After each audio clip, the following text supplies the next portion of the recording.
മുൻ കേന്ദ്രമന്ത്രിയും കോൺഗ്രസ് നേതാവുമായിരുന്ന മാധവറാവു സിന്ധ്യയുടെ 24ാം ചരമവാർഷികത്തിന്റെ ഭാഗമായി മാധവറാവു സിന്ധ്യ മെമ്മോറിയൽ ചാരിറ്റബിൾ ട്രസ്റ്റിന്റെ നേതൃത്വത്തിൽ തളാപ്പ് മാധവറാവു സിന്ധ്യ ആശുപത്രിയിൽ പുഷ്പാർച്ചനയും അനുസ്മരണ യോഗവും നടന്നു.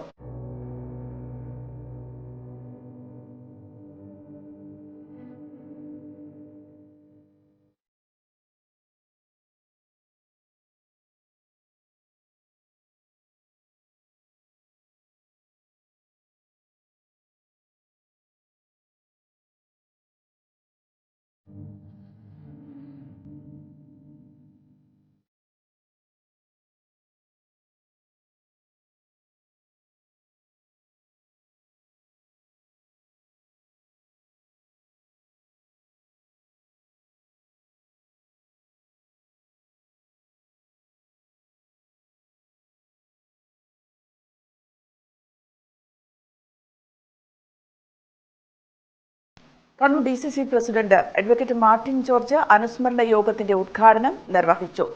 കോൺഗ്രസിന്റെ മതേതര മൂല്യങ്ങളെ ജീവിതാന്ത്യം വരെ മുറുകെ പിടിച്ച നേതാവായിരുന്നു മാധവറാവു സിന്ധ്യ എന്ന് അദ്ദേഹം പറഞ്ഞു.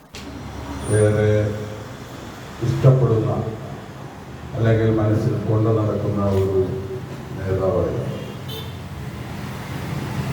എന്തിനും ഏതിനും ശക്തമായ നിലപാടുകൾ എടുത്തുകൊണ്ട് ഈ രാജ്യത്തിൻ്റെ മതേതരത്വം സംരക്ഷിക്കുന്നതിന് വേണ്ടി യാതൊരു വിട്ടുവീഴ്ചയുമില്ലാത്ത ഒരു ശക്തമായ തീരുമാനമെടുത്ത് അത് മുന്നോട്ട് പോകുന്ന സാഹചര്യത്തിലായിരുന്നു അദ്ദേഹത്തിനെ നമുക്ക് ഇന്ത്യൻ നാഷണൽ കോൺഗ്രസിന് ഈ രാജ്യത്തിന് നഷ്ടപ്പെട്ടു.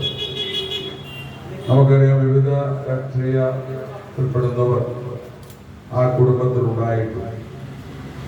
ഇന്ത്യൻ നാഷണൽ കോൺഗ്രസ് ആണ് രാജ്യത്തിന്റെ മതേതരത്വ കക്ഷി എന്ന അതിന്റെ അടിസ്ഥാനത്തിലാണ് മാധവറാവു സിന്ധ്യ കോൺഗ്രസിൽ പ്രവർത്തിക്കുകയും കോൺഗ്രസിന്റെ നേതൃത്വ രംഗത്ത് എത്തുകയും AICCയുടെ നേതൃത്വത്തിലെത്തി സംഘടനാപരമായി പാർട്ടിയെ മുന്നോട്ട് നയിക്കുന്നതിൽ ഏറെ ശ്രദ്ധേയമായിരുന്നു എന്നുള്ളത്.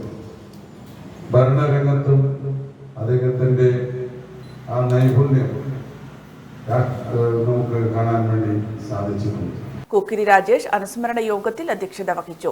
Joshi Kandathil, T Jayakrishnan, O Narayanan, Biju Ummer, Kallikodan Rakesh, TK Ajith, K Mohanan, Ushakumari, Sunil Manden, P Vinod, Anoop Balan, Vihas Athazhakkunna, KP Joshil, Sreejith master തുടങ്ങിയവർ പുഷ്പാർച്ചനയ്ക്ക് നേതൃത്വം നൽകി.